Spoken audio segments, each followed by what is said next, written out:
So good morning and welcome to day 4's coverage of the World Para-Alpine Skiing World Cup. We're in Veysonnaz, we are in Switzerland, and we're already on to day 4. Yep, 2 days of weather disrupted activity here.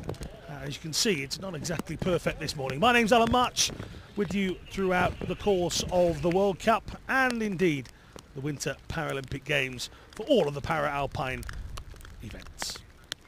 Now, if you want to follow us on @Para-Alpine, exclusive content, interviews, highlights, photos and much more, then @Para-Alpine on Twitter, Instagram, Facebook, and don't forget to follow us on Snapchat as well. 35 gates on today's course. Things have been moved a little bit here in the Easter Rose.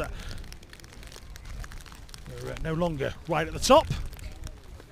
The course has actually been laid out a little bit lower. The conditions not so bad as you get towards the bottom. Still around about -5 in terms of temperature. Again, not too cool at the bottom. Certainly at the original starting point of this course, and this is the new starting point. It was actually blown away in the storm on the second day here. That's why there was no competition on day 2. Conditions didn't really improve on day 3.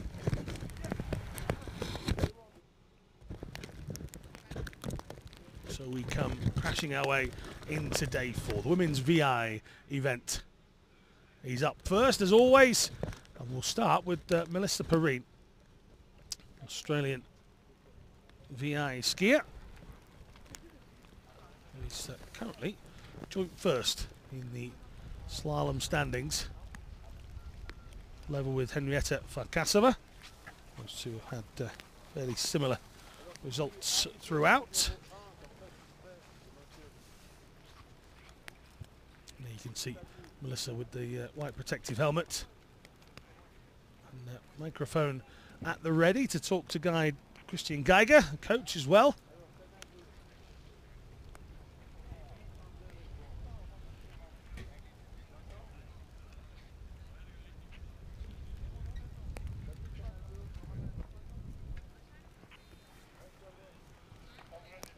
So reading an article, an interview with Melissa, she said, I can't really see a great deal at all when I ski. I have zero depth perception, so nothing looks 3D.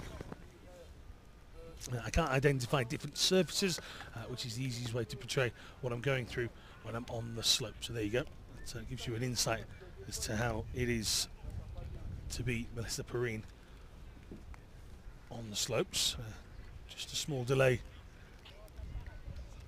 I think everybody is in agreement that this must be right.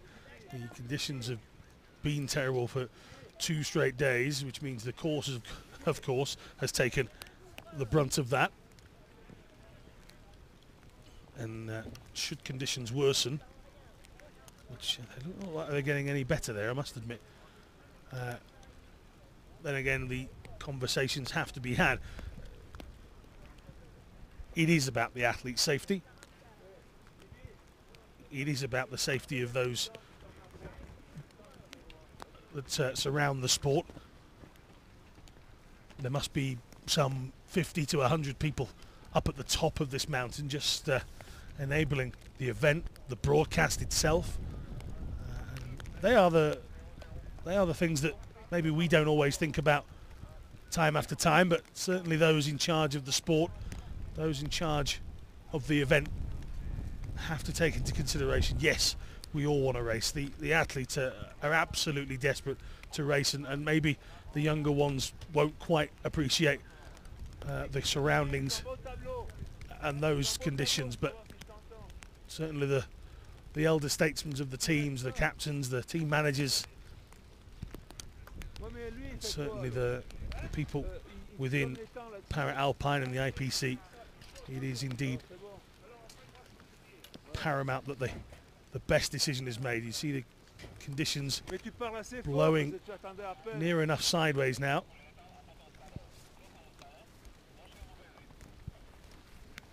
think that's Alison Bombardier in your shot. She's actually the race director from the IPC, so she is one of those that makes the big tough decisions. And these things come into play. If the wind is extremely hard, then these things stop for obvious reasons. I don't think I need to spell that out. And should they stop, you're talking about people being stranded, because whilst this is a skiing event, not everyone skis. Some people are here to do lots of other jobs. And again, their safety has to come into play.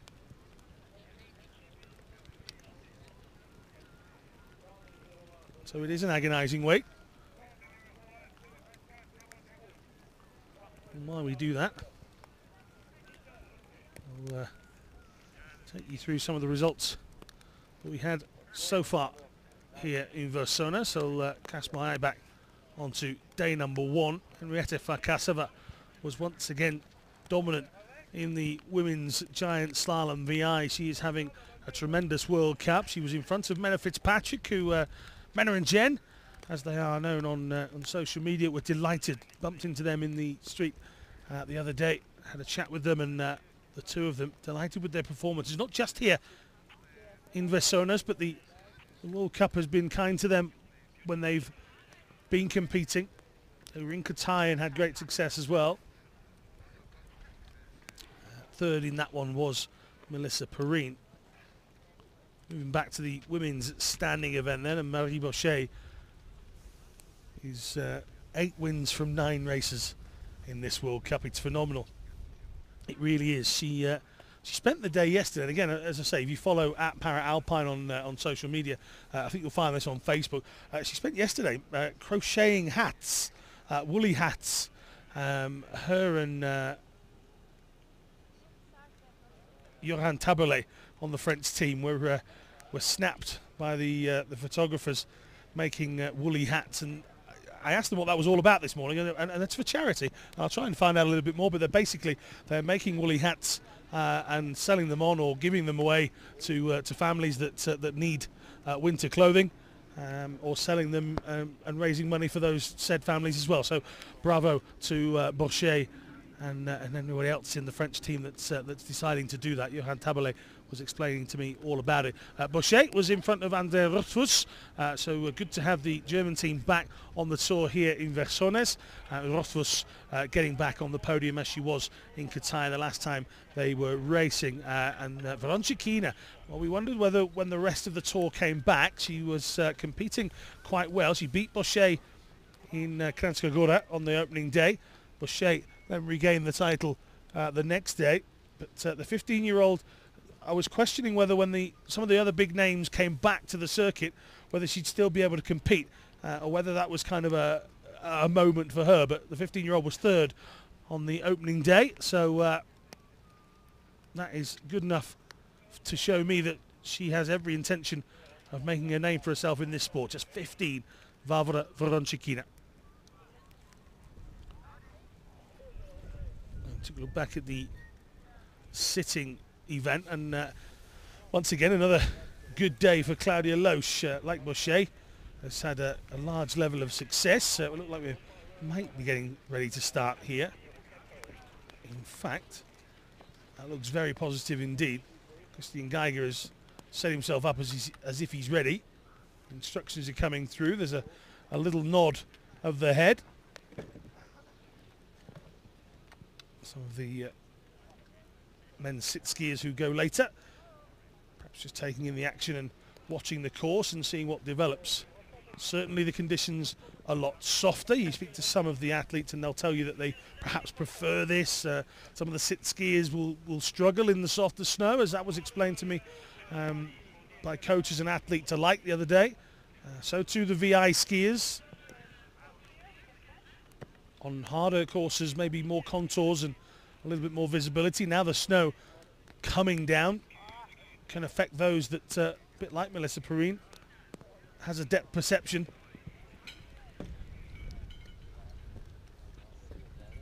So let's get underway then with day number 4 here.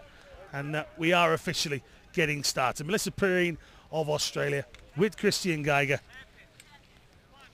And the lady that won 5 medals in the 2015 World Championships gets the chance to set the first time on day number 4. First Australian female Alpine skier to win a medal at the World Championships. She did that back in 2011. So, Melissa Perrine, very experienced, already a 2-time Paralympian, yet to medal at either of those games, but certainly the Australian hopes are that Perrine is ready this time around. A new guide, and Perrine making her way down under the instructions of coach and guide Christian Geiger, 29-year-old. Turns 30 later this month, just a few days to be fair, and she's crossing the line. 50.11 for Melissa Perrine. Well, we will have to wait and see if that is a good time. The next contestant will give you an idea, because that's Menna Fitzpatrick.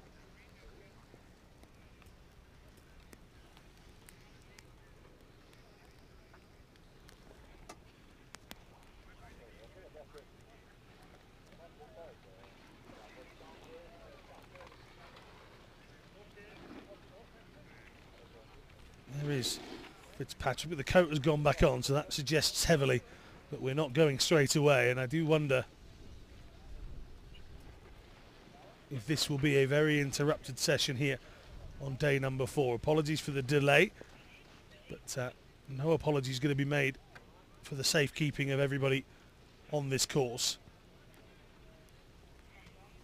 So whilst we wait for the action to consider itself back on, take a look at the results in the men's events. Marek Kubatska finished in Kranjska Gora tremendously, and he started straight away here in exactly the same form. Kubatska and his guide Maria picking up victory on day 1, a B1 classified skier, which means he has the lowest level of visual acuity amongst all of those athletes, so his factored time is adapted to allow for him to compete alongside those that are B2 or B3 classified athletes.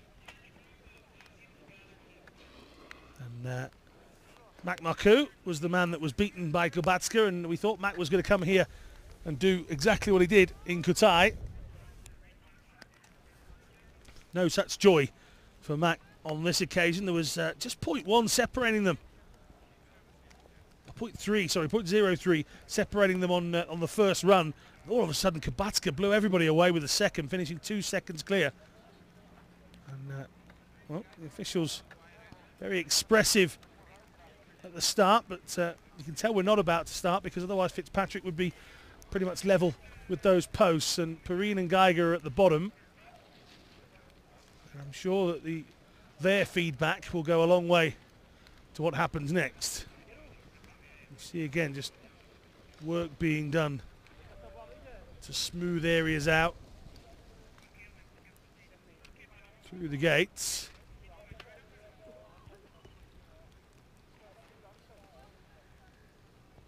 He's one of the Australian coaches lending a hand, and it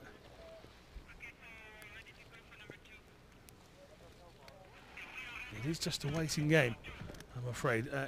Jon Santakana Mestegui was the man that got 3rd in that men's VI competition on day 1. Theo Rimmer had a beautiful 2 runs in the men's standing event. We lost Bugayev, the hot favourite for this World Cup, early doors in round 1. We're going to get started again here.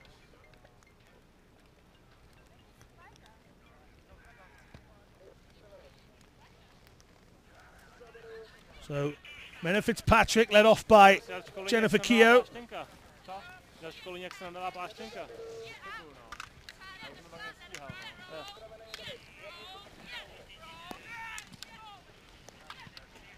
"19-year-old Fitzpatrick, another who's set a first for her nation. She was the first skier to win an overall VI World Cup title. Kasova has that intention this season.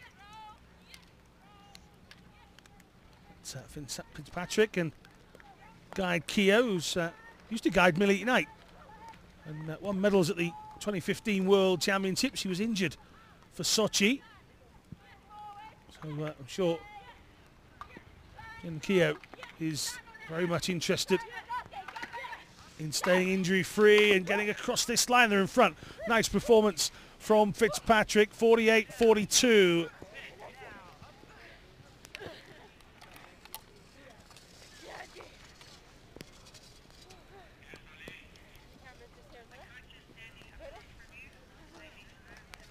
Third up is Daniel Umstead,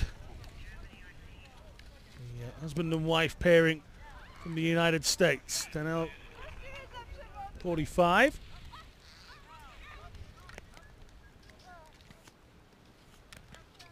Rob, a couple of years older.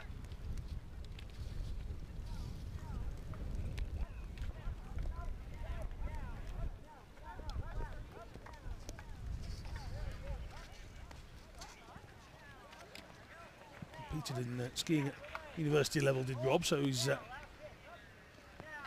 accomplished on the skis, and you hear him using up and down as his guide words. Each guide and each athlete will have very much different ways of communicating, different words they use, different areas that they look out for.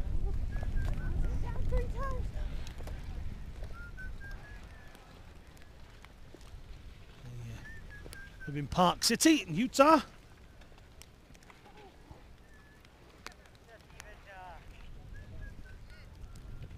Another delay at the start. Timer says they're good, and for Kasova and Subatrova of Slovakia next to go. As I mentioned, it's been a good World Cup so far for Kasova. It's been the slalom where she's had difficulties. The giant slalom, she somewhat breezed through. She has the leader's jersey, as you can see. So she is the lady they all want to beat. But it's achieving that that's proven a problem. 31-year-old from Veysonnaz.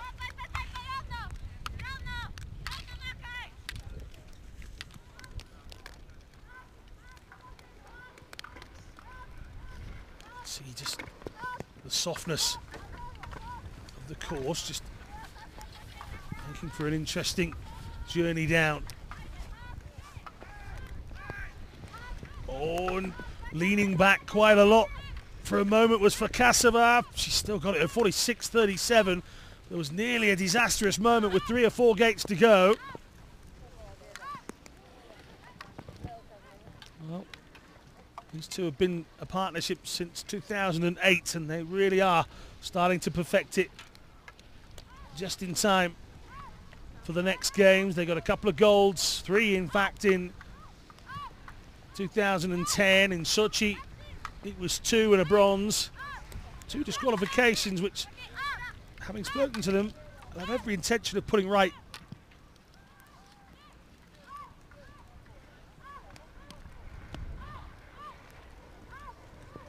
This is the team of the Sanas.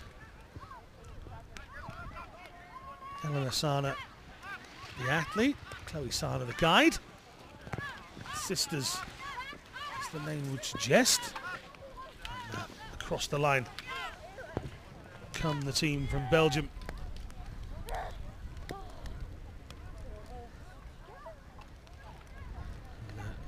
Kasova stays where she is. It would appear that that time hasn't been beaten so far.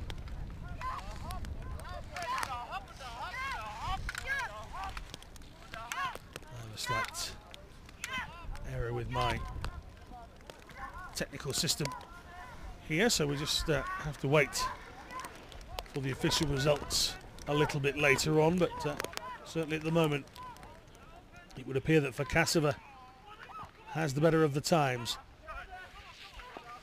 This is Noemi Evaristo and Lucien Gechau as they cross the line.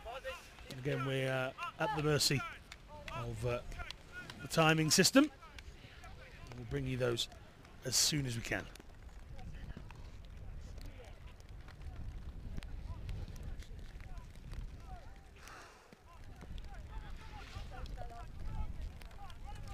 This is Millie Knight,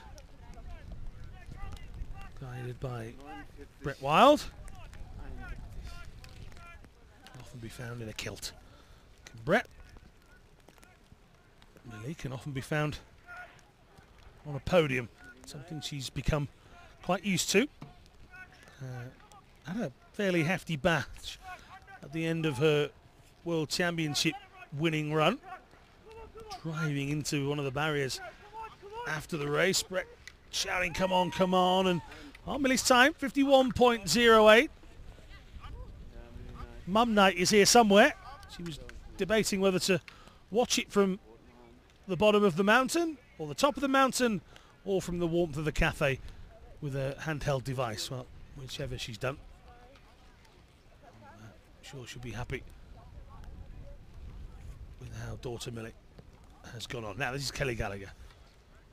Talked about on day one that Kelly hadn't already achieved automatic qualification into the British team, despite being a lady that has won a gold in Sochi. But her performances in the last year or so haven't warranted automatic, maybe. And but she does know there are some other spots up for grabs at some point. So Gallagher and Gary Smith coming into the line in 55s. That will need to be improved on. But a cheer from the bottom.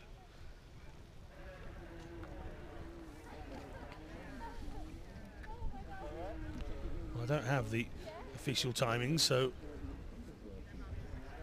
it would appear that Noemi Ristau is stood in the winners area. Whether that means she is indeed the leader, I'm not 100% sure. But we'll try and bring you that officially in a second. The women's standing event is up next. That's Anna Margarida Jochimsen, Latimer, Rostos, Vronchikina, Jepsen, Jalan, Maramon, Smazova and Boucher is the opening set of athletes. Plenty in there that can set quick times and challenge the rest. But Marie Boucher, always a big favourite. Papulova, Ramsey, Schwartz, Kratter, Kohorsheva, who I shared a gondola with this morning, and Ami Hondo. Kohorsheva and a doctor.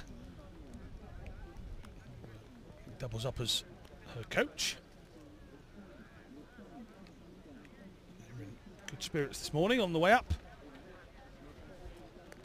Now you can see the conversations between coaches and guides and athletes alike. What was good for you, what worked, what didn't work. And again, just the course being tended to almost immediately after the run.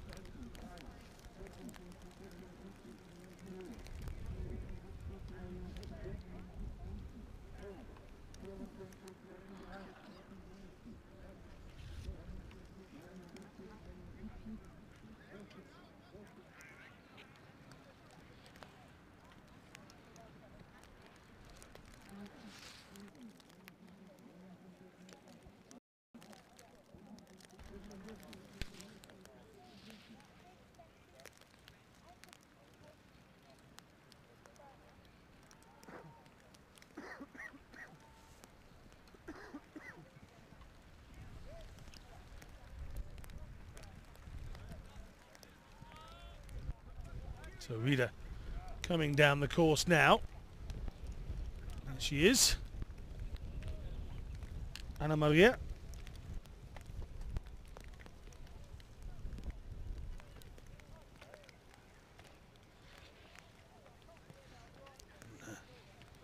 Again, like Perrine, has to set that first time for everyone else to challenge against.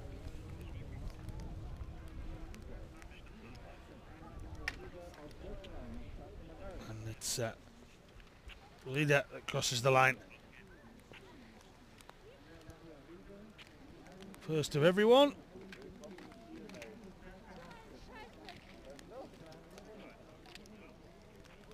Now Anna Jochumsen. 32-year-old from Manzini originally, now living in Utrecht. So having to keep that body weight pushed forward, using the outriggers as opposed to the traditional ski poles, and Jochumsen comes across in 53.10.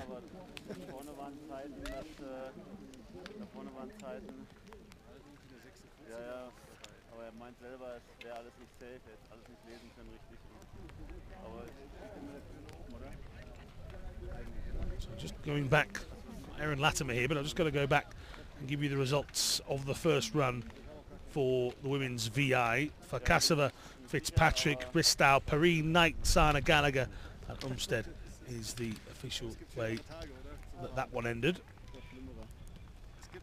And Latimer.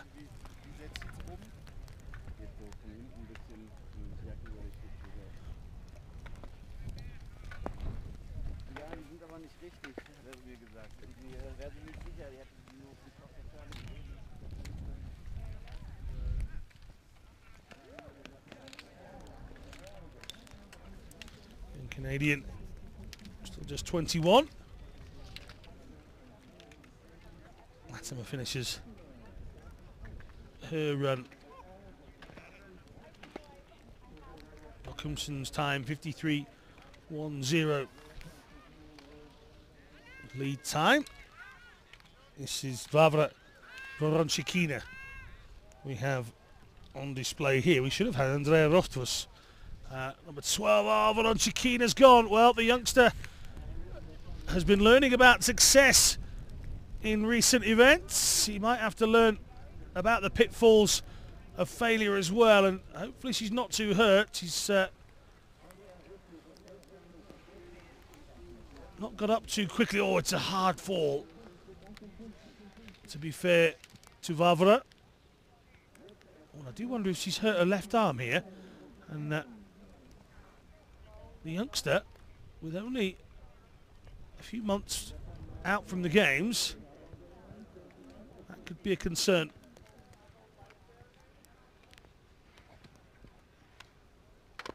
Through the line comes Molly Jepson. Rothfuss's run was 51.58. They are leaving very quickly from the gates. To be fair to our camera team here at the moment, Stephanie Jallant out on course 15.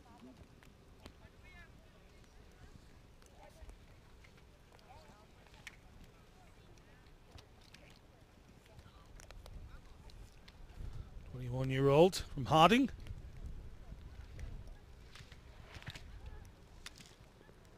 Big fan of bungee jumping and skydiving and cliff jumping. Gives you an idea that Stephanie's a bit of a thrill seeker.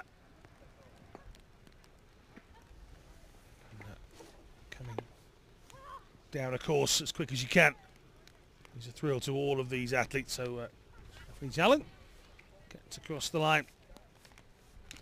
And it's first, 51.12 for Stephanie Jallant.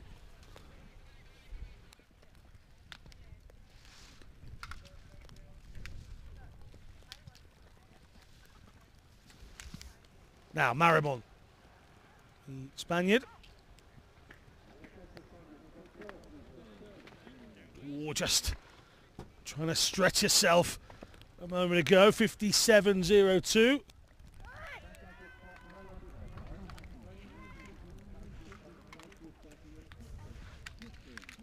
Smazova from Slovakia. Distinctive pink helmet that Smazova always wears. That grey Slovakian outfit. You see Fakasova and Subatova wear it. This is Smazova, 55-21. Not her best performance. And, you can just see a few shakes of the head from Smazova, but not going to affect the leaderboard. This is Maria Papulova. Marie Bochet is out on the course somewhere. This is actually Papulova, one of the MPA athletes, not Bochet. Bochet will be coming down. In fact, Bochet has gone through the line at 50.06. So Marie Bochet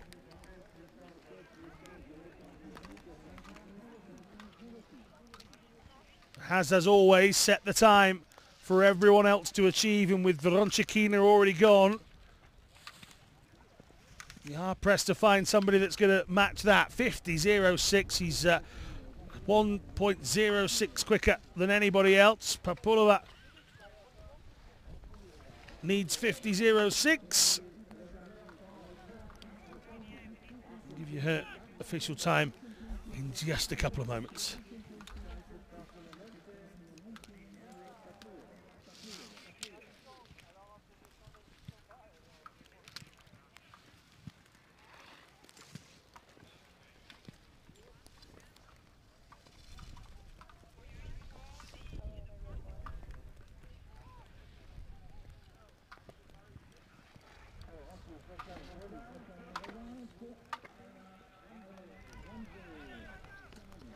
Well, Papulova's time is registered as 48.58, which is not only phenomenal. Well, I get the feeling there might be a slight glitch there, but if I'm wrong, I'm wrong. But Maria Papulova, we'll check on that in a few moments.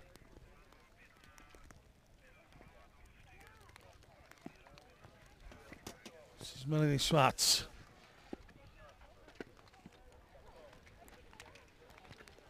She goes through the line. Her time on the screen, 1:02.13.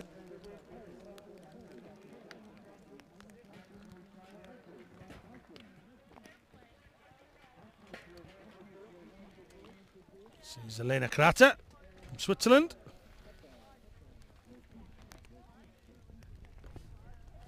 A 21-year-old from St. Gallen. Going to the line in 1 minute exactly. 11.45 seconds behind.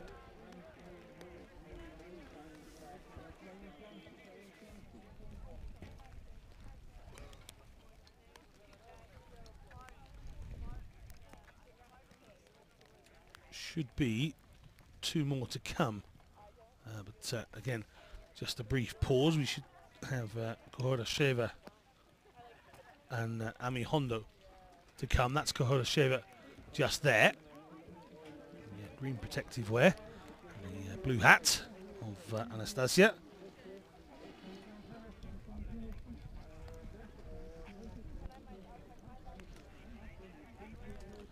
Just 21 from Moscow.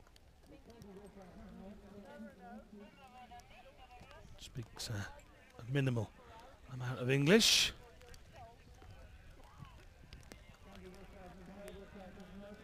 Snow not letting up. 100% chance of snow throughout the course of the day, according to the weather report. So it's the wind and the volume of snow that starts to worry you. There's Kratter after her run, and this is indeed Kohorasheva.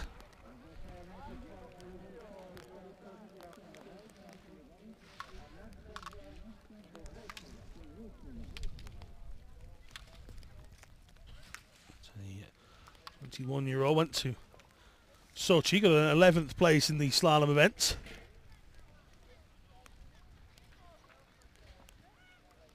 Now, of course, competing as a neutral para-athlete. Did ever so well at the 2015 World Championships, 6th in the giant slalom, 5th in the slalom. They're her events. Been a little off the pace the majority of this World Cup. But, if you can time your form right, get yourself to PyeongChang. Now, as expected, Marie Bochet's time is now back to being the best. Populova's official time is 55.20, 58.43. Bahorasheva and Ami Hondo quick from the gates. That bright orange and yellow helmet. Just the use of the ski pole in the right hand for Ami Hondo.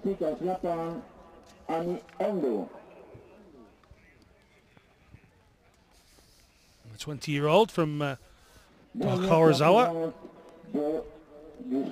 Just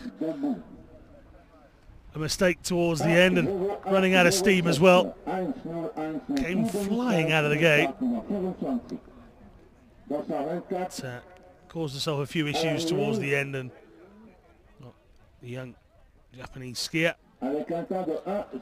completes her first run of the day. Again,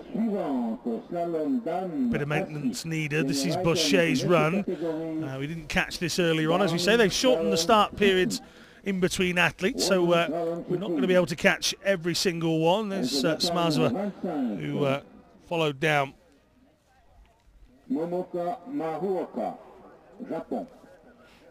But it is Bochet that leads, 50.06.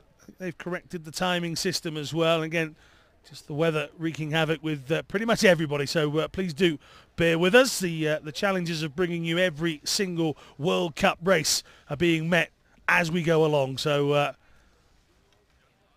from a broadcast point of view, you're seeing it. We're bringing it. Hopefully you're enjoying it. Women's sitting event next, the third event of 6 in a day. If you're brand new to watching para skiing, 6 events in a day, and they all match. Women and men's VI, women and men's standing, and we're on to the women's sitting. The men's sitting is the last event of the day. This is run number 1.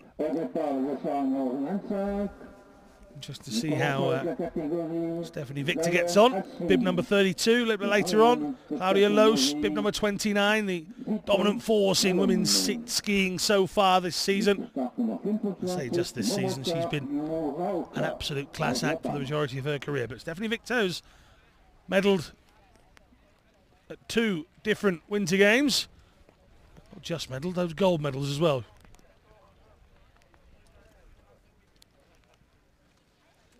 Now competing for Switzerland, should be keen to get some decent performances here. Mamoka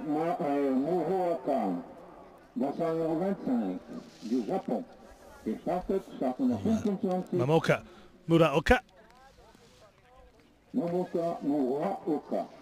is the first to go. 20-year-old from Saitama, sports science student. She's actually competed in para-athletics for a period of time as well.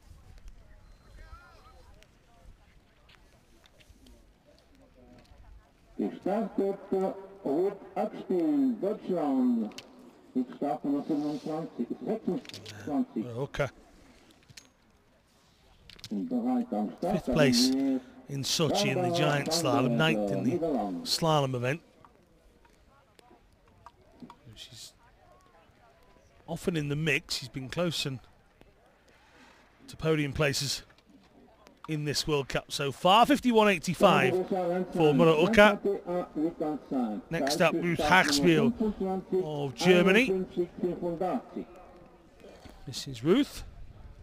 Just slipping and sliding along, interested to see how these sit skiers get on. They were talking to me about really soft conditions can play havoc with the spring below the seat. And just the ability to absorb. You can't see the bumps in the run itself.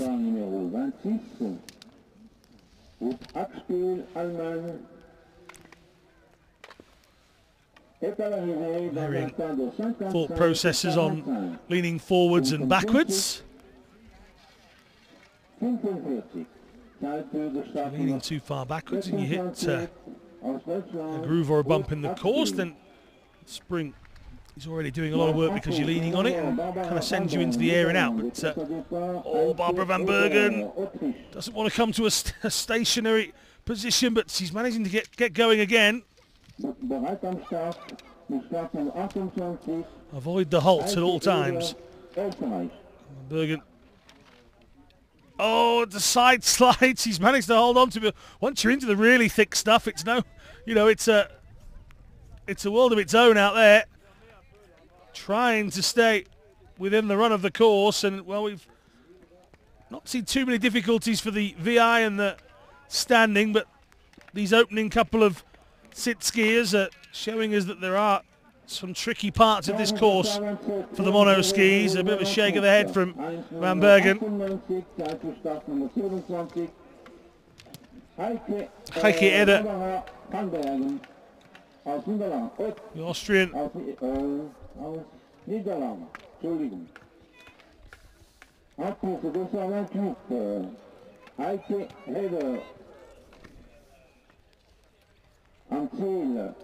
Married to Armin Edder. The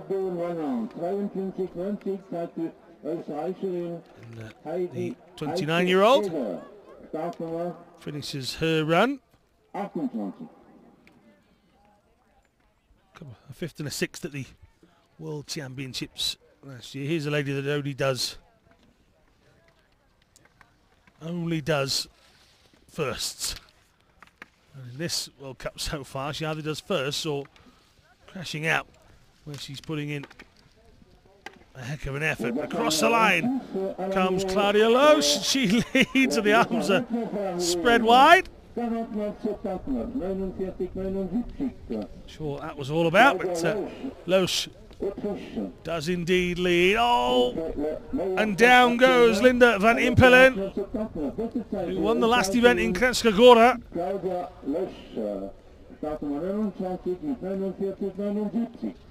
And the 32-year-old has already found herself sliding down.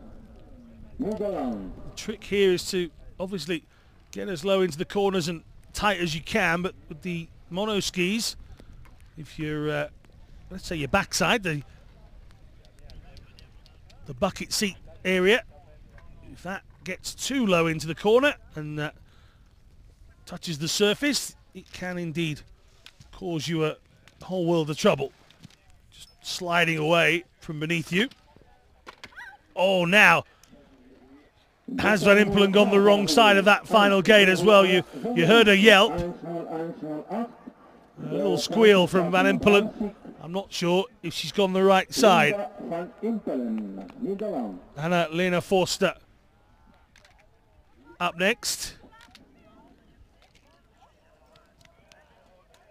22-year-old from Freiburg, a student studying psychology.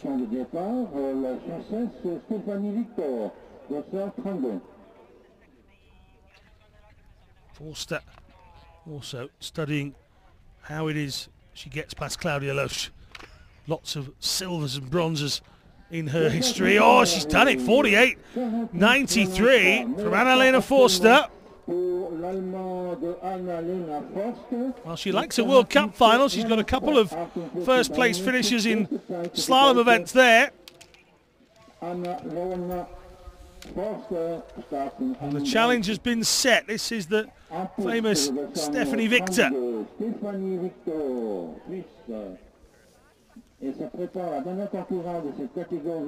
in the full face black helmet today, assuming because of the conditions. She's got a rather jazzy new helmet to compete in, but the Swiss, former US competitor,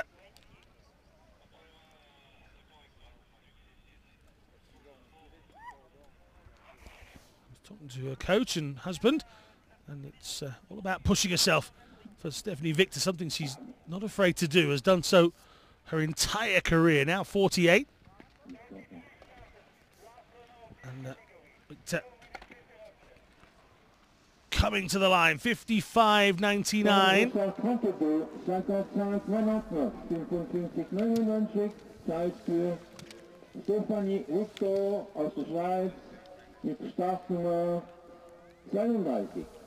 Now Meyer Bidal, Victor and Loesch have a absolute lifetime of memories already in this sport. People like Meyer Bidal just getting started, and Meyer spins herself back round. Bidal just appearing on the World Cup circuit in recent time. She's 30 from Chamonix, not too far away from Teen, where we will be going, of course, in the next few days. Involved in an accident back in 2004. Only started competing in this sport recently, and that's all part of the learning here. Another out for Bidal, it would appear. Unless she's within, and you know, she might be. Well, she's going to continue nonetheless. So Meyer Bidal with a few more gates to go. I think the snow has got a little heavier again by my eyesight. Oh, Bidal slides out and misses the last gate anyway, so that's unlucky for Meyer, who well, certainly is showing the battling qualities that are needed to be a sit skier. She hasn't got to give up in her, but sometimes it's just too much. Again, the heavy stuff is coming.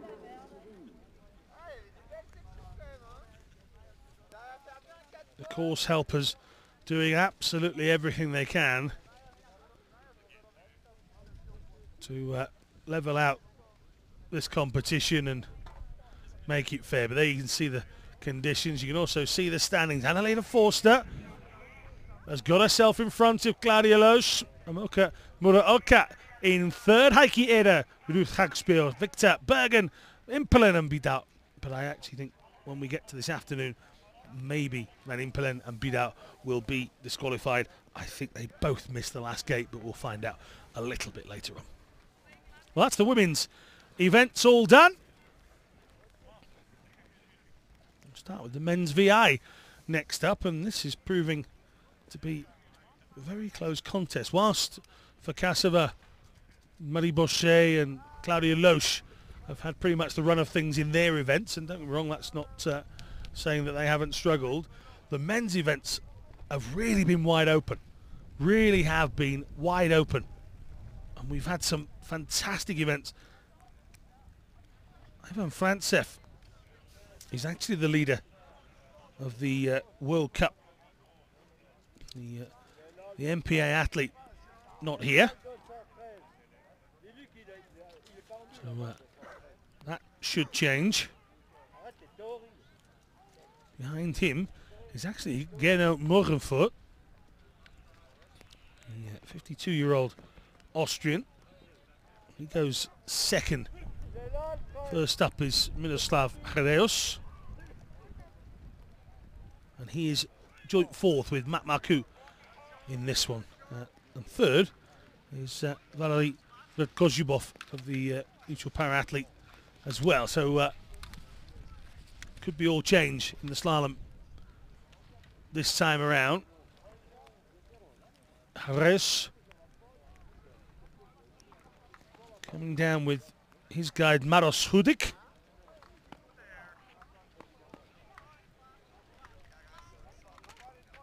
Oh, is that a straddle gate? We'll find out later in the officials maybe look back at that, but Hreus certainly speeding himself down the course. 31-year-old from Prešov.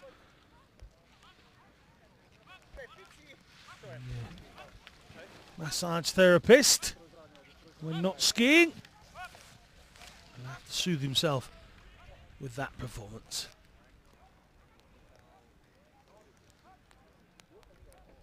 Next up is Geno Morgenfurt. I said sitting in second position in the Slalom World Cup standings at the moment. It's just been steady performances from Geno. He soon to be 53-year-old has been very steady on his first Cup circuit.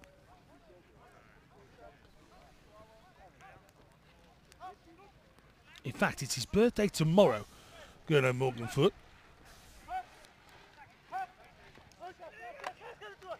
So time of 49.05. Wish him a happy birthday for tomorrow.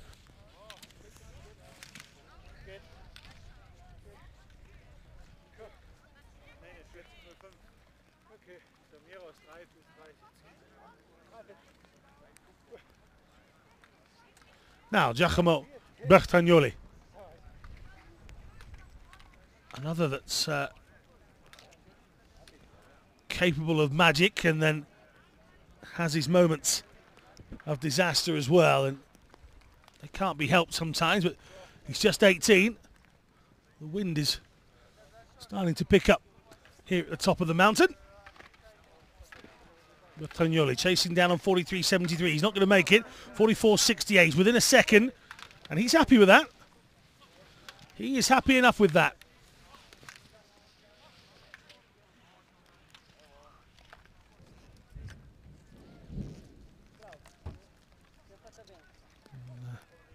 This is Jon Santacana Mestegui. Jon's guide is Miguel Garcés. And these two looking to emulate podium positions as they did on day number one. 37-year-old. Skiing since 1990.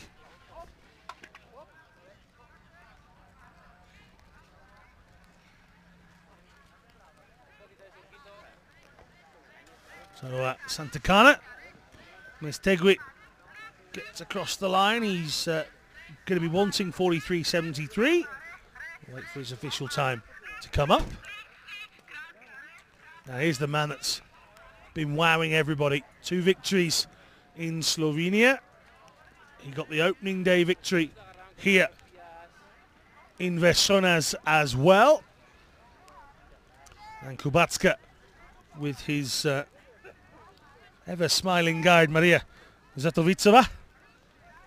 And again, if you're just tuning in for the first time, B1 skiers have completely blacked out goggles, and there's a speaker just at the bottom of the rucksack that is adapted for his guide.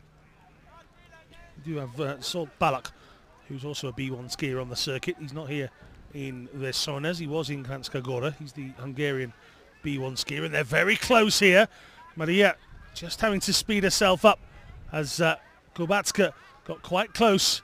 And you see the factor time. It says 58%. That means the clock runs at 58% of its normal speed. That's factored in because of Miroslav's impairment. But it's not to be as it was on day one. I think the conditions have had the better of this Slovakian pairing this time around. And there's a large laughter from Maria Zatovicova, and Marek Kubatska smiles as well. So not this time around for them. Santacana's time took him third, by the way, 46.79. Kubatska might have been first on day one. At the moment, that run leaves him in last position. This is Maciej Krezel. Maciej with his guide Anna Ogarzinska. Again, these two are quite speedy. You see Ogarzinska quite happy to get a fair way in front of Maciej. But Krezel able to follow those instructions. The green helmet crashing through the final 2 gates, and 49.10 for the Polish team. And, well, an arms out to the side in disappointment rather than celebratory victory. This is Mac Marcoux, Canadian, who was he and Jack Leach had a great time in Qatar.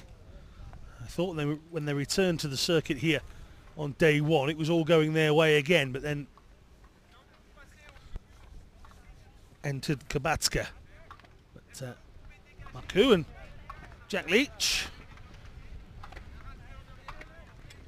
getting down nicely, just 20 is Marcoux. They're 2.3 back on Herreros here.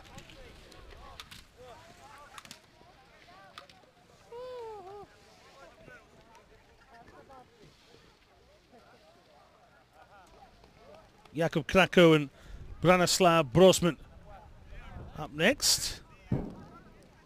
Krakow following down Brosman.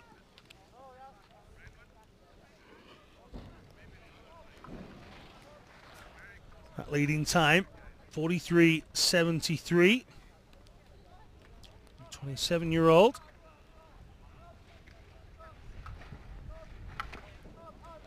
Actually, the flag bearer, the opening ceremony in Sochi. Oh, it's close, 0.89.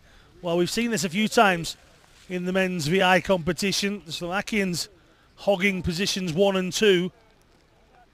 This time it's Herreros and Krakow that have those positions.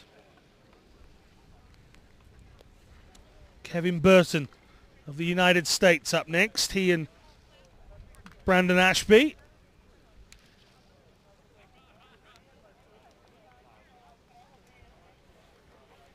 "35-year-old, former linguist for the US Navy.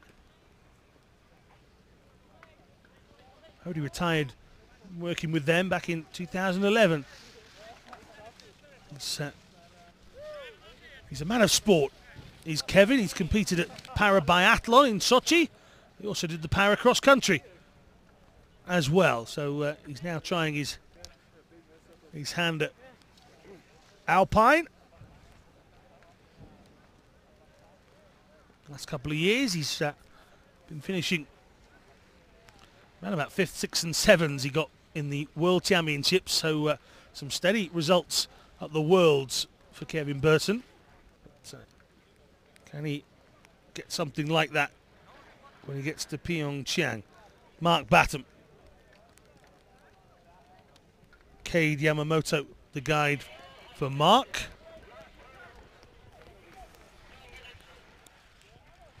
"59 years old.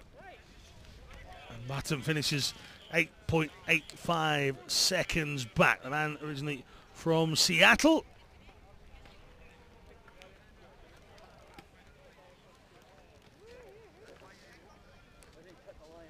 Medals in both the 2010 and 2014 Paralympic Winter Games. This is a man also fairly new to the sport, Damir Mizrak. He and his guide Luka Debeljak from Croatia. Very much enjoyed being able to race in Zagreb.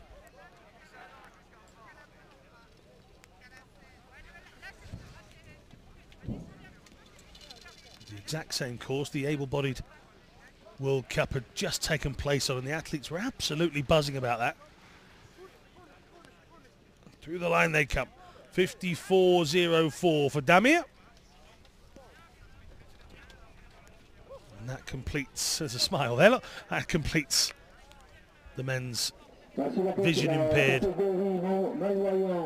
slalom event. 235, 47, 85, 236, 44, 68, 237, 46, 79, 238, 49, 84.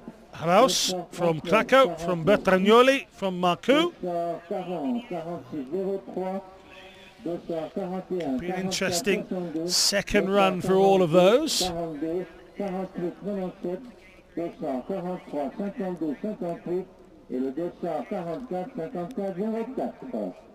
Mit Start über 35, Zeit 43, 73. Startnummer 35, 47, 85. Standing event then. See number 49, Alexei Bagayev, went out on the first run on day one, which was a big surprise. Theo Guimeux, you see bib number 63 this morning, able to capitalise. He was the fastest of the rest after Bagayev had gone, but Theo has been battling along. Thomas Walsh, Thomas Field, plenty that have been putting in some top performances. Not forgetting Thomas Grochar as well, the overall winner last year. Sorry,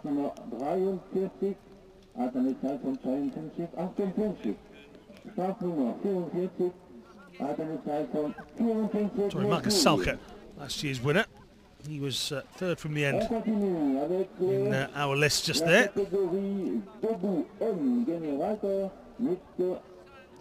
my Austrian skiers mixed up. Well, looking on and waiting.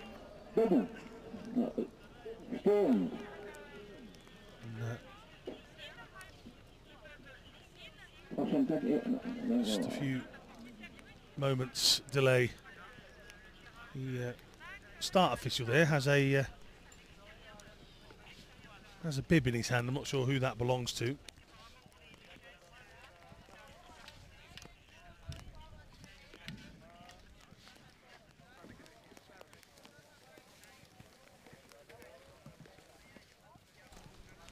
Some of the men's VI athletes at the bottom. There's always a coach down there with the warm coats ready to give straight to the athletes.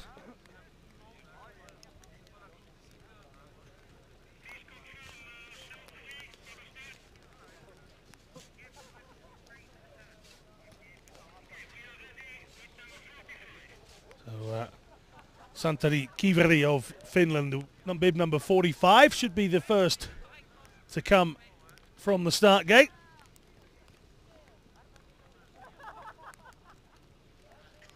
See the young Finn, 17, will get us underway. Comes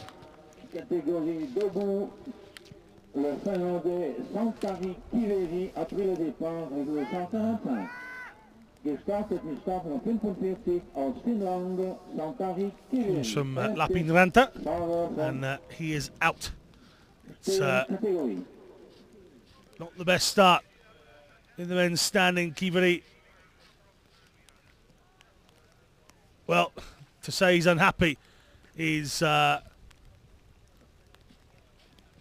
understatement, as he launches his ski pole back up the mountain, and he's, well,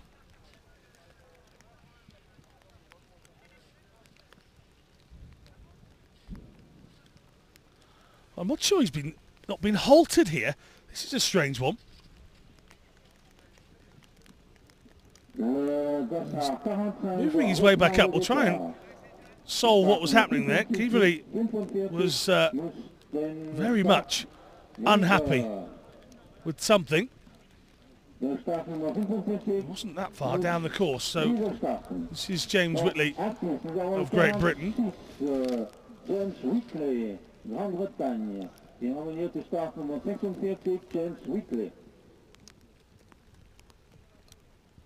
Already named in the Paralympics GB team, James Whitley. One of the skiers unable to use a pole in either hand. Impairment that James has had from birth. Big into his swimming and fishing outside of skiing. Also a big fan of Formula One as well, as he motors his way across the line. 46.20. The grandson of the former Prime Minister of Northern Ireland is James Whitley. One James Chichester Clark. There's a little history lesson for you. Martin Wirtz now. 24 years old. From Missau. A customs officer. And he's not skiing. Hand amputated when he was 13, and he's inside James Whitley's time. Not by much, but it's enough for Martin Wirtz to be leading.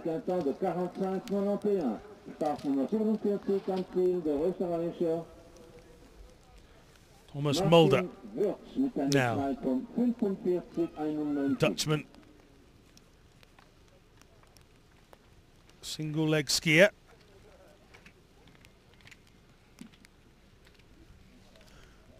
Sur la piste, nous avons maintenant des Pays-Bas, Thomas Mulder, dossard 48. Partner 48, uit in the land, Thomas Mulder. Oh, just working hard not to slide out there, Mulder, and he's going to get across the line and register a time, but he was very nearly sliding down without a time. 46.37, just a little shake of the head from Mulder as he comes through. A little disgruntled.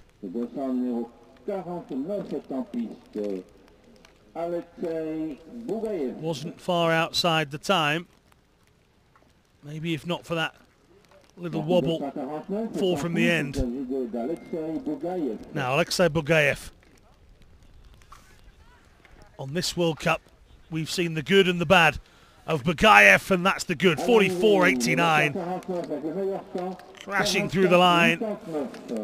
44.89 takes him to the top by a 1.02, so he's quicker than Wirtz. There are still plenty of quick standing skiers left to come. Kurt Schornstein will fancy a bit of this. 24-year-old from Edmonton.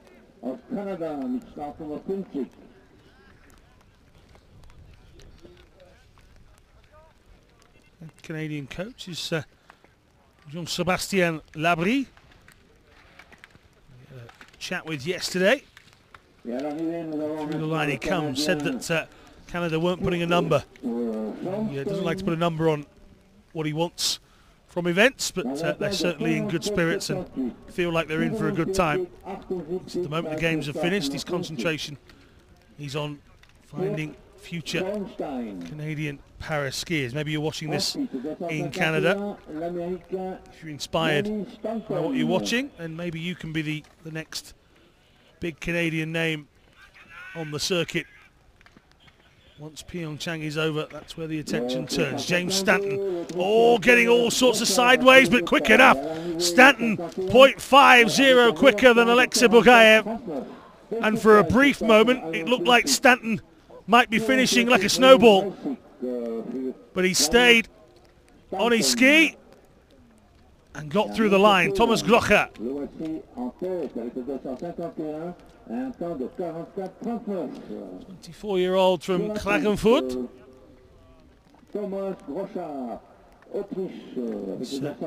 Competed at a decent level in wheelchair football as well as Thomas.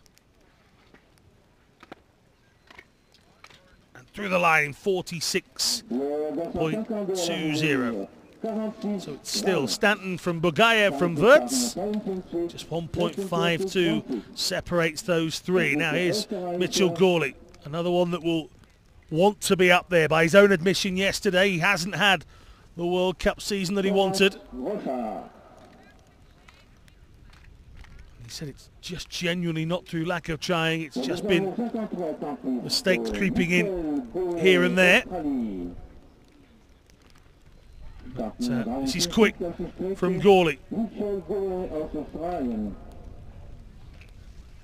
Into this tricky bottom section where a few have been rather scruffy coming through, and Gawley's 1.35. So Mitchell Gawley will move into third position, and the gap between the top three is now 1.35 seconds.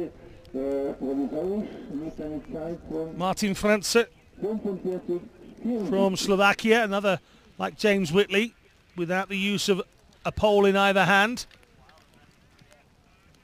The Slovakian, part of a very competitive Slovakian team, it would appear. They have a lot to choose from as they start to think about PyeongChang. I'm not convinced the Slovakian team has been named yet.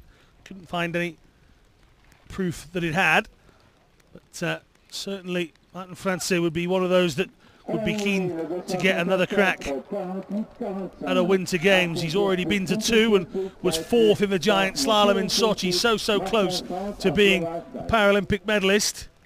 He's a little off the pace here this morning, some 4 seconds back from the leader, Thomas Walsh.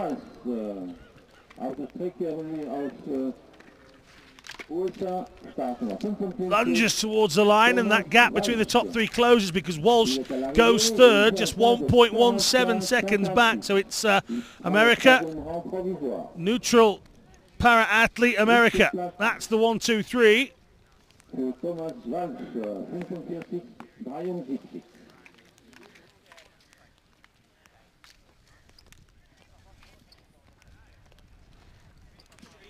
Thomas Peel next up, one of the Swiss athletes we have here. Again, they've been really enjoying the chance to ski. Across the line he comes, 0.98. That top 3 getting tighter with every run. Less than a second between the top 3, but that's the man that leads. Jamie Stanton continues to stay where he is.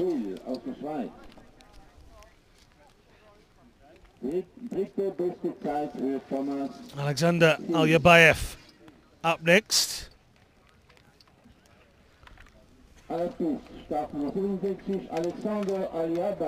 Gimur was talking about the fact that he'd competed here on numerous occasions as a kid.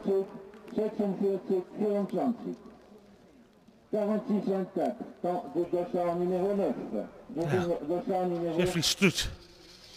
First thing to do with Jeffrey is count that he's got both his ski poles. Oh, he's out. Well, he had a disaster on the opening day. He left one of the ski poles at the start gate as he left. He was fairly upbeat about it all. Here, he's clearly crashed out somewhere on the course. Hello, Jeffrey's mum.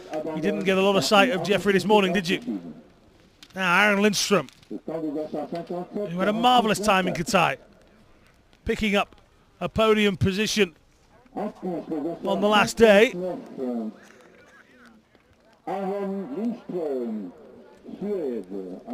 so good on the opening day here, but Lindstrom would like to think that he can compete at this level. He's Sweden's only representative here, the 17-year-old from Skövde. This is the tricky bottom section.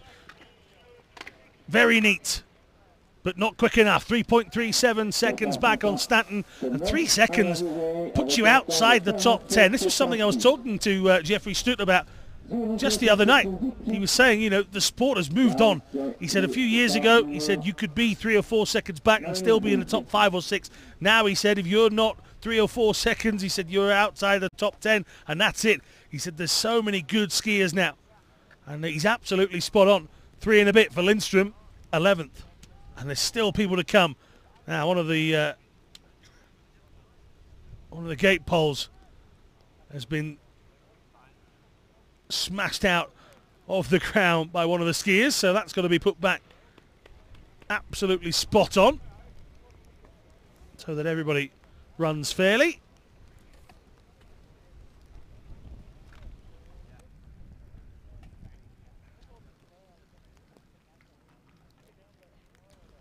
You see the man with his drill and devices, and it's all getting put right.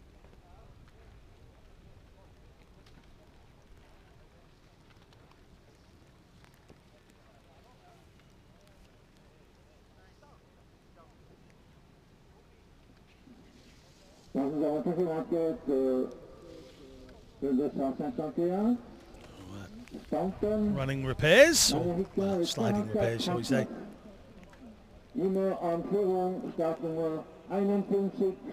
least those gentlemen on the course there are finding the funny side of being stood in this weather. The wind's certainly picking up at the top of the mountain. Has done for the last half an hour or so. Braden Luscombe, another of our single leg skiers, and you'll note that Braden and a lot of the single leg skiers use the outriggers rather than the traditional skiing poles. It's just to give them a little extra balance out on the course.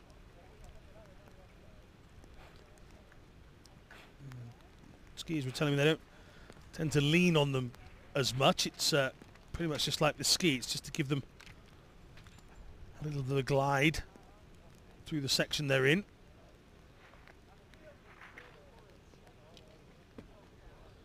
Luscombe chasing down that leading time so far, 44.39 from Bugayev, Field, Walsh, Gawley. All the way down to 6, just 1.5 seconds now. And through the line comes Braden Luscombe. And we'll have to wait for his time, I'm afraid. Hasn't quite come through on the system just yet. Jordan Brossin. Brossin from France. Luscombe's time leaves him down in 13th. 24-year-old from Grenoble. That's where he spends most of his time in the summer. And through the line he comes. Again, we'll have to wait for that official time in just a moment.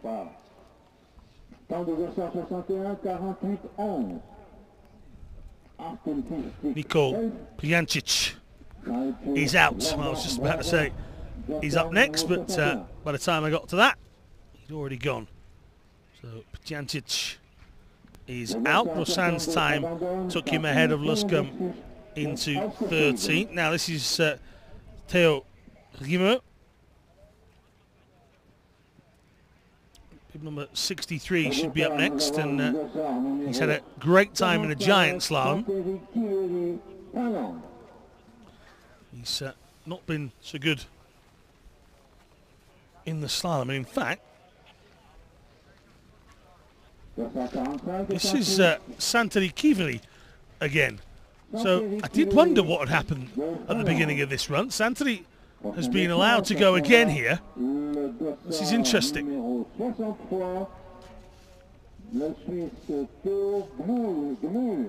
must have been some sort of error that wasn't his fault. And Santeri Kiveri gets the chance to go again. So, got to have composed himself. He was angry with something. He launched his ski pole back up the mountain, took his vest off in disgust, and, well, he's composed himself and got across the line 45.46 as Kiveri was 5th in the standings before today. And that puts him 4th, just outside of a second, the difference. So, well, good that Kiveri was offered the chance, if that's the right thing to have done.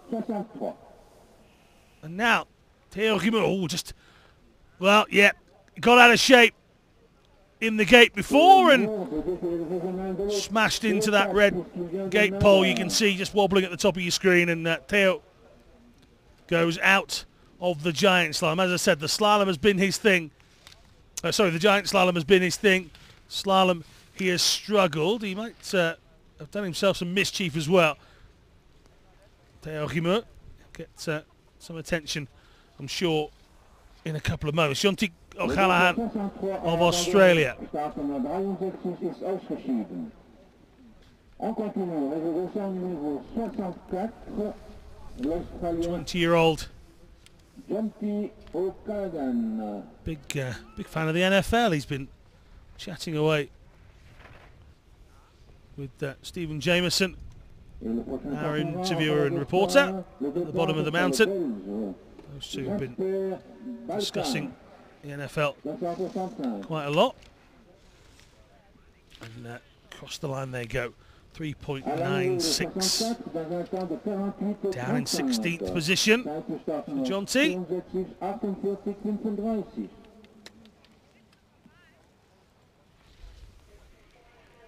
This is Jasper PyeongChang, who's been having problems with his hip throughout the course of the season. He's been often had it assessed, and they've now got a course of action that they can take to try and make that better, and that's been affecting his results. You talk to Jasper and his coach, there's big improvements from him. He has really good opening parts of the course, and then just going to work on his bottom half, but here, PyeongChang rather off the pace. Now, this is Robin Kusch, number 67. Alex Guimont is bib number 66. Guimont is either a DNS or he's already out on the course. This is definitely Robin Kusch. So Kusch heading down.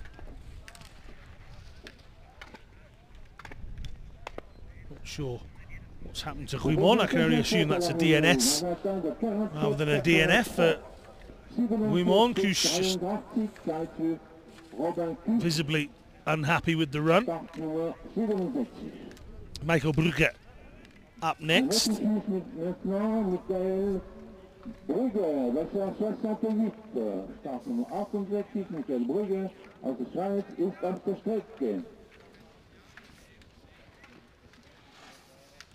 The 35-year-old competed back in games in '98. And again, look at that. He's only 2 point something back. He's back in 12th. That's showing you the level of competition. Julian Ernst up next. Yeah, Brugge competed in '98, didn't compete again until 2010 and 2014. This is Ernst of Austria. A 34-year-old from Oberstdorf. 5.66 back. That's 50.05 for the time for Julian. It's all about learning for him. Very new to the circuit. Interesting to see if Ernst earns himself a place on the Austrian team. This is Andreas Kurz. Kurz, bib number 70. 31-year-old, also pretty new to all of this. He was involved in an accident in 2002, an amputation of his right leg, and Kurz comes across in 52.11, 7.72 seconds back. Davide Mendotti is next. Here is the Italian.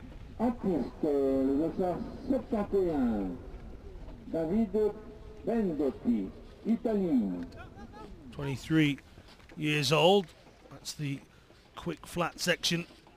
Those gates in very close proximity to each other. And it spreads out through this drop. Mendotti doing all right. He's outside of the 44, but he's maintaining his place on the course and crosses in 5.90 back. That's 21st position for Davide Mendotti. Gachuta Koike up next. Koike, number 72. 35-year-old from Okea.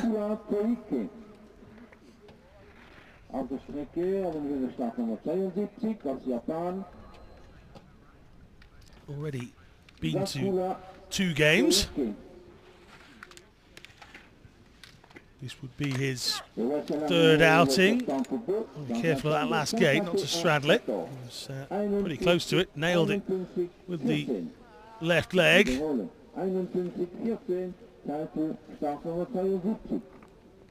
Wasn't exactly ecstatic with his time either. Puts him ahead of Kurz Balkan. down in 22nd position. So still to come. Makushin, who we've got now. Roger Davi, Marcus Salka, Kohiri Takeshi, and Jack Peters. Oh, trouble for Makushin. He's just stayed within the course. Got himself going again, using the pole in the right hand, and that final section really can be tricky. Well, he's 8.82 seconds back there, and you do feel that would have been somewhere in the region of 6, if not 5, for that mistake. The Andorran has started, so too has Austrian Marcus Salka. This is Salka. In fact, no, this is Roger Davi that we're looking at.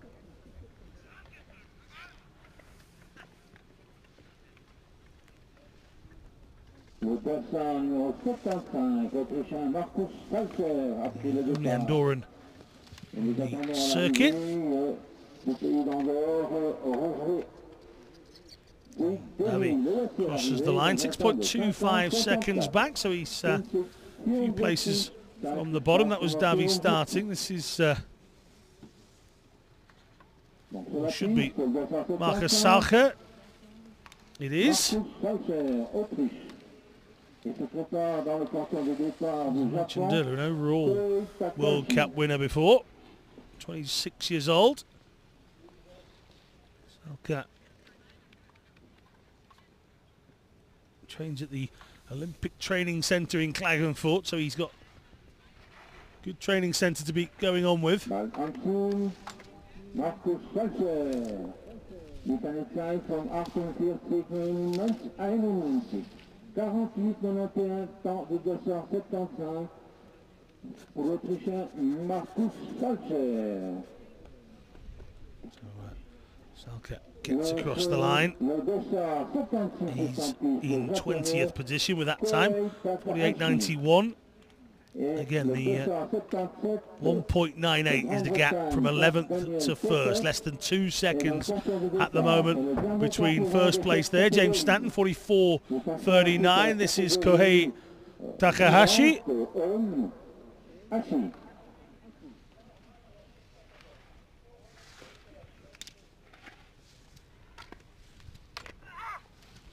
And through the line with a yelp goes Takahashi, 50.99.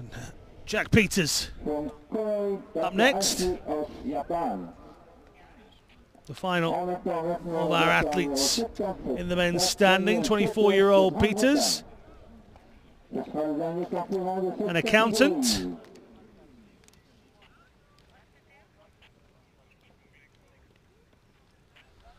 His younger sister Emma has also competed at ski cross at international level. Lives in London now. He went to Northumbria University.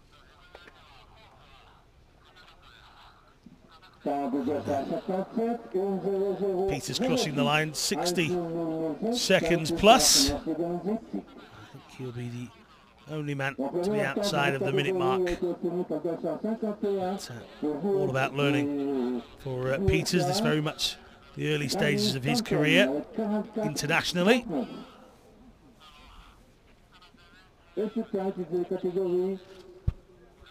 Self-taught to begin with, once he'd had his leg amputated.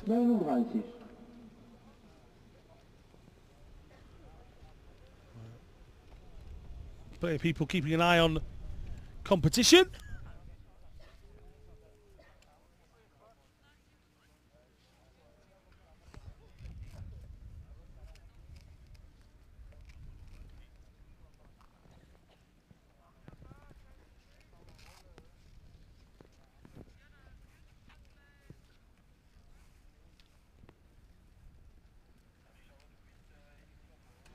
So men's sitting next. You can see plenty of athletes having a go here on day 4.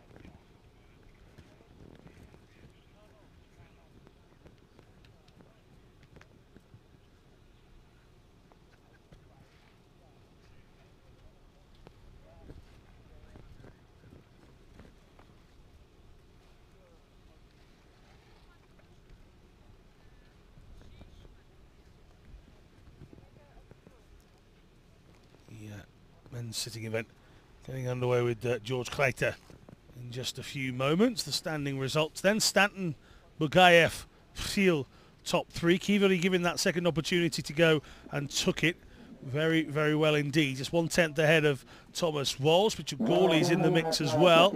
As I said, it's very close between the top three. And any slip-ups, and there are people waiting in the wings to try and get themselves onto that podium.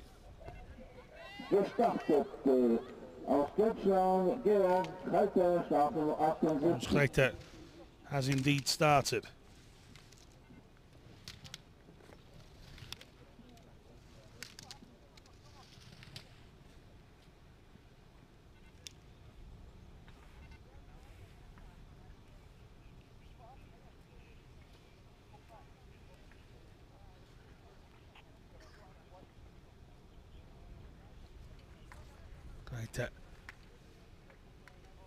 Sliding a fair amount. This is the tricky section for the sit skiers. These gates are so close together, but Kleiter has got himself going again, using his body to push forward.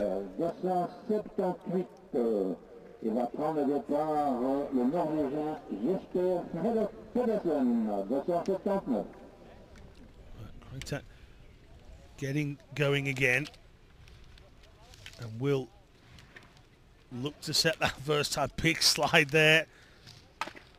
Not so bad in the penultimate gate, but the one that's fourth from the end certainly has them going from left to right, or right to left as you look at it, from their perspective, left to right, and causes a big slide. Here's a man that's not really had any difficulties in the season. He is the leader of the World Cup in this. Joint first on the opening day. Daiki Mori. But Jesper Pedersen, the 18-year-old from Bergen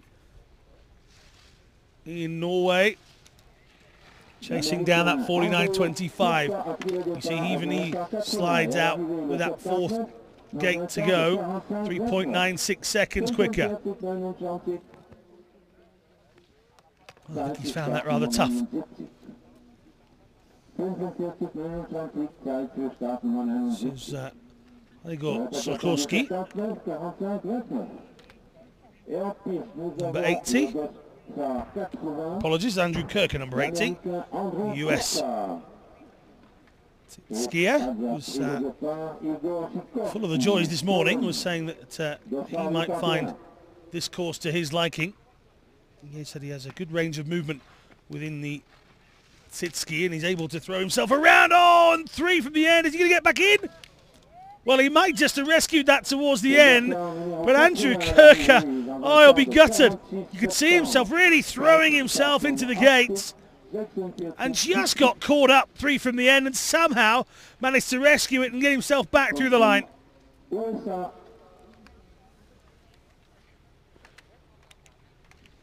This is Igor Sokolski.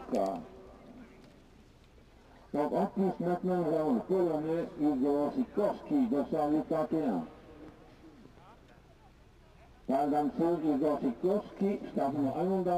athlete, see the spring just launching him into the air, and he's again throwing himself into these corners. This is going to be good. He's quick. 1.11 inside Pedersen. And Sikorsky shows the rest of the field that Pedersen can be beaten here. This man nearly did it on day one.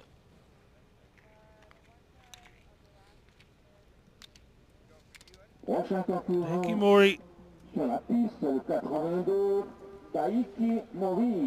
didn't capitalise on his first really good run, which he was disappointed by. He admitted that, the 37-year-old. The second run wasn't his best, he said. Coming to the line, he's going to lead, 0.33.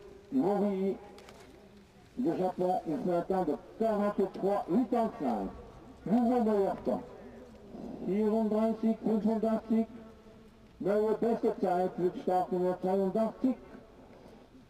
Taiki Mori aus Japan. Oh, and Jon Benke picking himself up and trying to get that forward momentum to continue his run. He's not going to affect the top standing times now.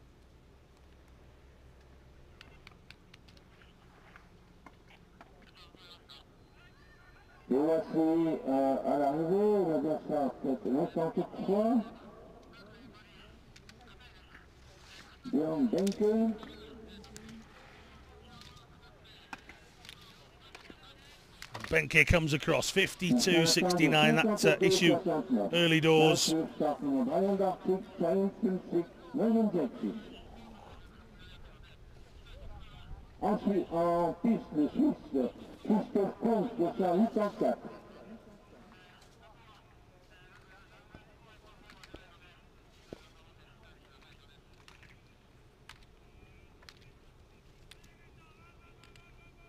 Now Christoph Kunz.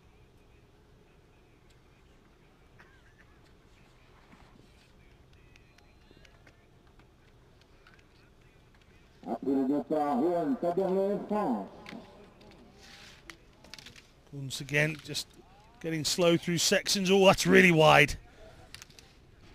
This final drop down proving difficult. Guns will come to the line in 48.08. The male sit skiers having some issues with the course so far. This is Johan Taboulet. Missed it earlier. I was mentioning that he and Marie Bochet were knitting hats, crochet, I suppose. It's all in aid of charity, giving them to families that need warm clothing. Maybe selling them to raise money for them as well. So Johan Taboulet has been using his downtime wisely. Crosses the line 46.14. At the moment, the gap at the top is 0.33 between Mori and Sikorsky. Jesper Pedersen 1.44 seconds back. Taboulet some 2.29 back. So it's not as close as the standing event just yet, but there's some quick people to come. This is Niels de Langen. De Langen, as I mentioned before, part of a very exciting young Dutch team. Just 19, originally from Arnhem.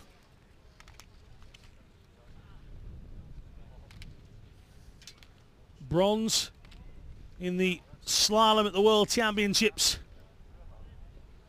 in Tarvisio.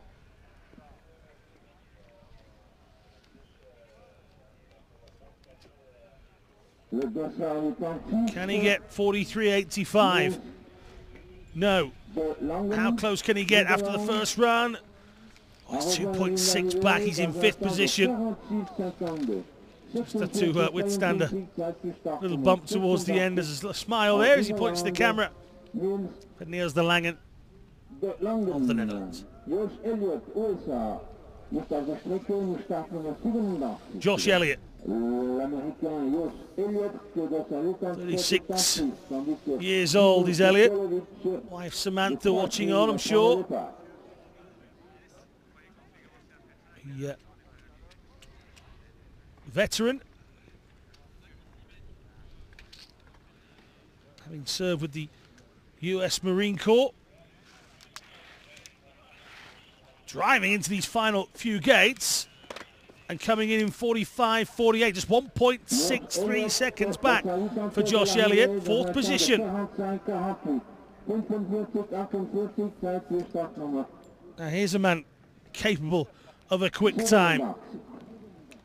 A 3rd and a 1st in Katai. Didn't get the results he wanted in Zagreb. But the Croatian doesn't know about giving in. His wife Barbara will be watching, I'm sure, as Dino Sokolovic flies down. 43.85, not within reach. Can he get somewhere close? He's 7th, 46.61. The conditions here really starting to play a part. Roman Rabel now.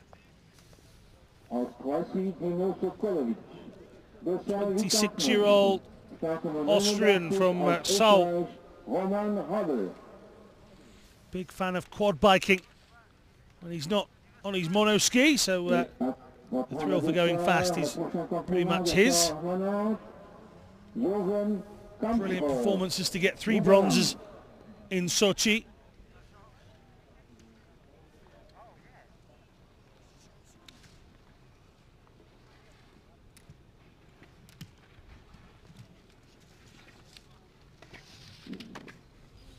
And through the line, 5.45 seconds back on this occasion. That's 11th position for Roman Rabel. Now, this is Jeroen Kampscher. Just 18 years old, a world champion at 17. 3 times around, in fact. The super combined, the giant slalom and slalom. These are his events, but he's had a bit of a difficult start to the World Cup. He was 3rd on day 1 here, and he is moving. Kampscher leans really far back in his mono ski, but even he's going to be outside here. 1.43, he's 3rd. But again, Taiki Mori really enjoying the course here. But some of these times, pushing Pedersen back. He's now in 4th. Then Kampscher, then Sikorsky, who came up with a great run, 44.18. The only person inside 44 is Taiki Mori of Japan, 43.85. The difference of 0.33. But he had a decent lead on day 1 and let it slip. He knows that. He won't want to do it again. And good run from Frédéric Francois, who goes top. Well, we were saying just one man had gone inside 44. Francois betters that. He's 0.29 seconds clear of Mori as well. This is Suzuki, who is out. Number 92, Takeshi Suzuki, goes out, but great run from Frédéric Francois. He now leads. This is Akira Kano.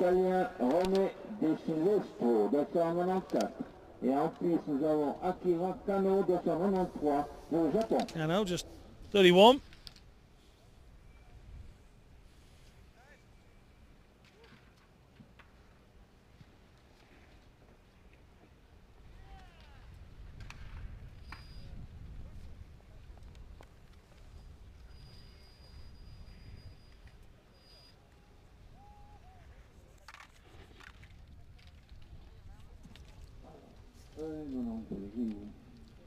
She's getting heavier at the bottom. You can see the visibility for the cameras now. And that's obviously even worse for the athletes going at speed.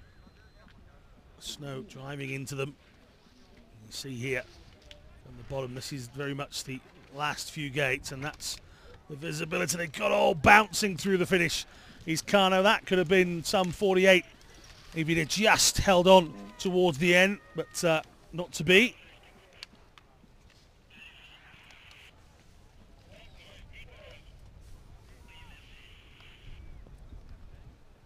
René Di Silvestro, I think, has slid out. And Di Silvestro is gone.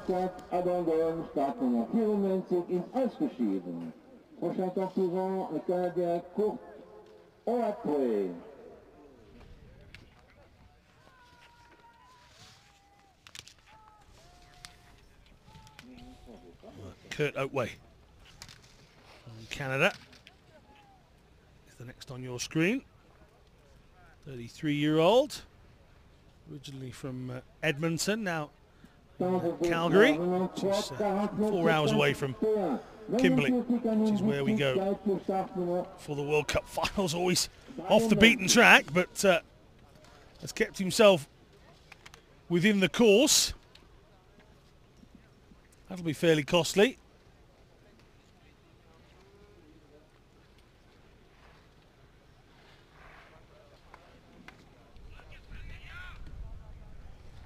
L'Autrichien Markus Krafterhofer a pris le départ avec le dossard 96. And through the outside comes Oakway. That's his race run, and he knew it.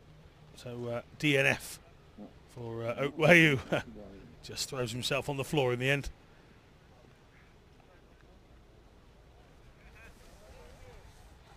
Markus Krafterhofer. Again, visibility for both cameras and athletes now. Really poor. Krafterhofer, bib number 96. 26-year-old from Salzburg. Just moving steadily.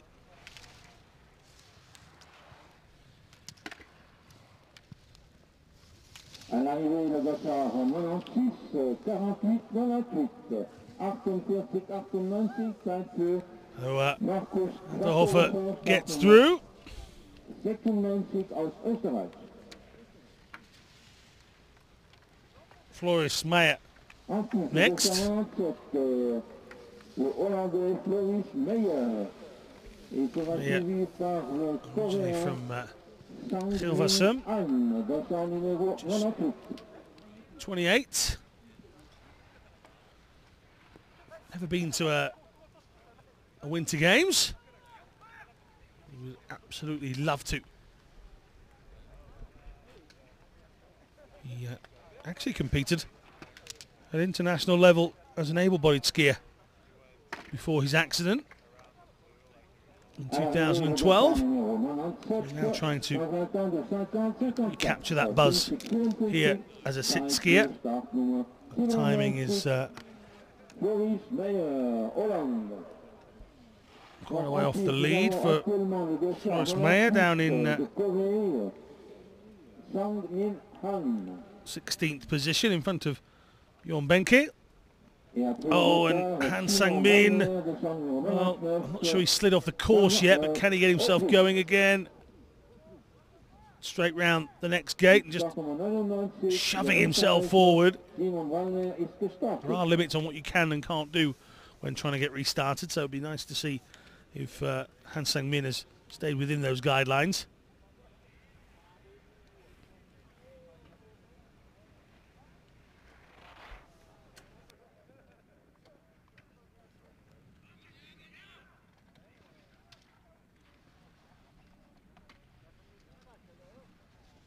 Donc, bientôt à l'arrivée de 98, le Coréen Sang-min Han, là aussi arrivé dans un temps de 1:07:31, 1:07:31, Zeit für Startnummer 98. Donc en piste, nous avons actuellement Simon Wallner, l'Autriche avec le dossard numéro 99. And time putting him down considerably as well. His position 18th. Wallner, 30 years old. New to the circuit. Suffered his injury back in 2011. Broke his 5th vertebra in a motorcycle accident.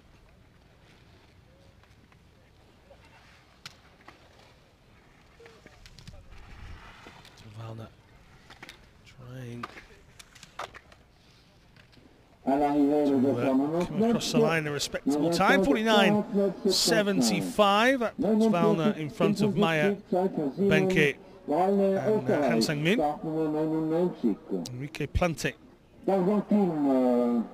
Argentina's only para skier. Oh, he's got sideways, but he might just still be in the course. Well, he's carrying on. So Plante to try and set a decent time.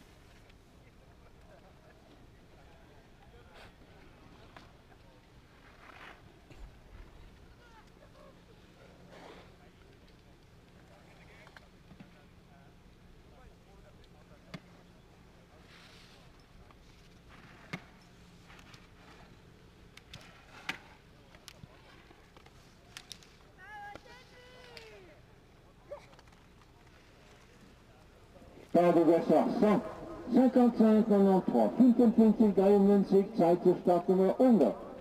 Abschluss für 101 de Corée a donné au Chivoine Lee.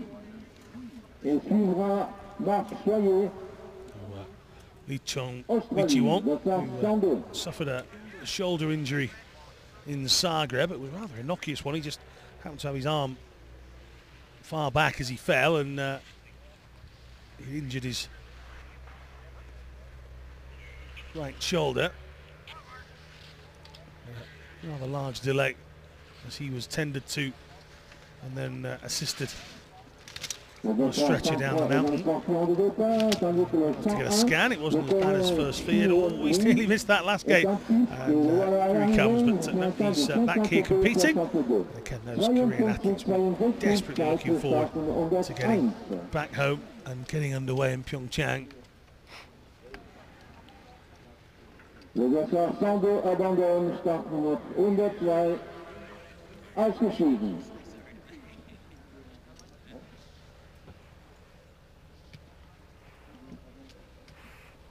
Prochain concurrent, le 103, Misha Leffler, Suisse.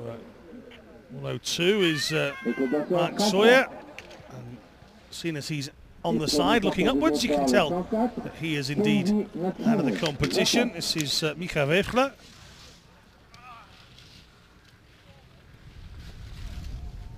Weifler now trying to get through as well as he can. So slow going for Weifler. 23-year-old,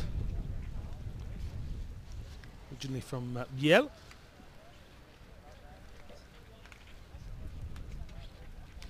Again, another fairly new to the big international stage.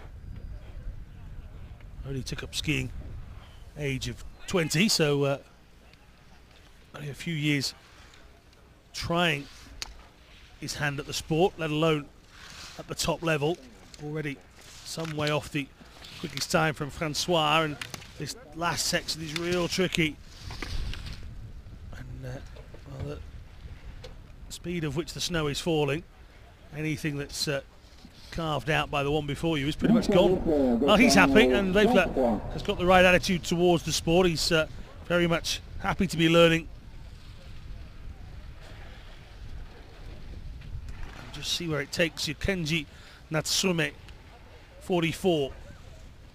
He's been enjoying the sport for a long, long time, and now aiming to try and get to a third Paralympic Winter Games, a 6th place finish at the Super Combined in Sochi, the closest he's got to a Winter Paralympic Games medal.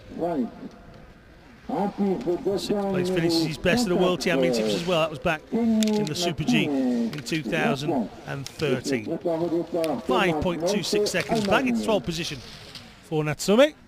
Thomas Nolte, 105 on his back.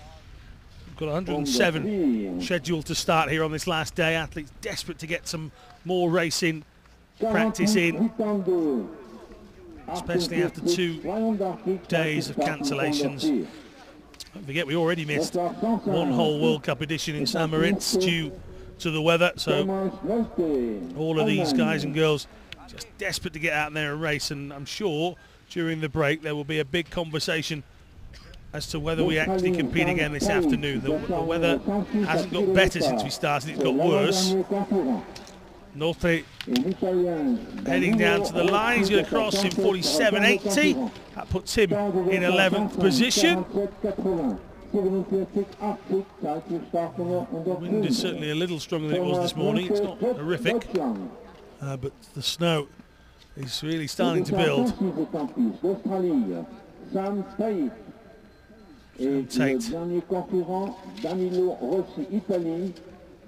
Et dans le porteur de départ, il porte au dossard numéro 107 et clôturera cette première manche.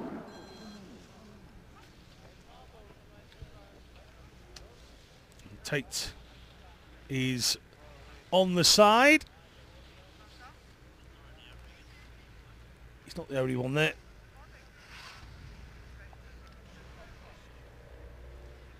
Our final athlete is Danilo Rossi. He might have to wait a second. There's some repairs needed out on the course.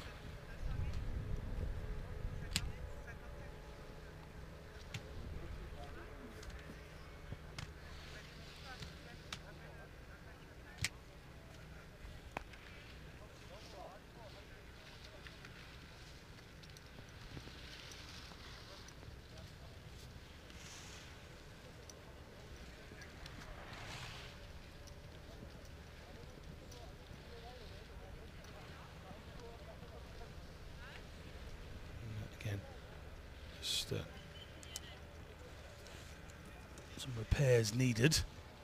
You can see bellowing down, and here comes Rossi. So the final athlete of the final morning run of the final day here in Veysonnaz. Someone we've already given you 2 from 4, but the weather has not permitted. As I say, some interesting conversations have got to be had between now and the start of the second session, but they will be had by people that aren't you and I, so just sit back and enjoy the final run of the morning. Rossi, 40 years of age.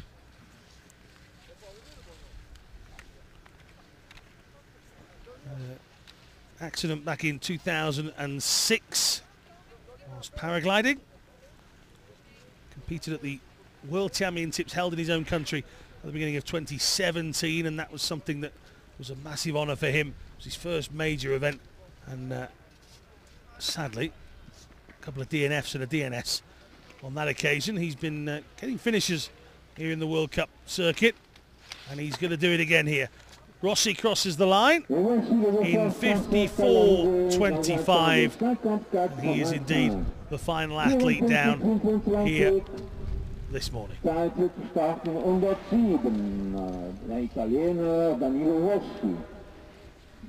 La première manche de ce slalom est terminée.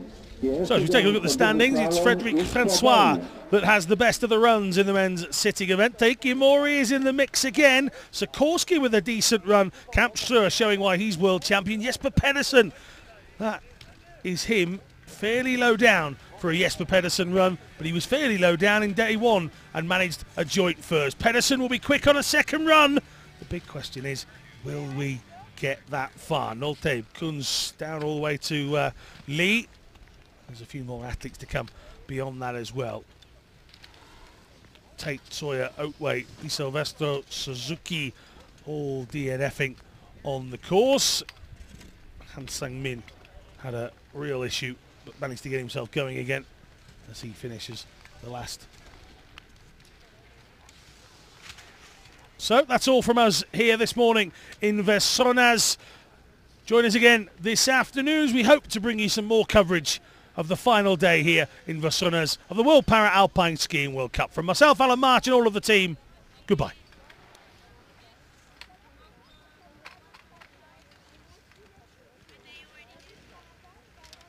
Svých závodní doufám.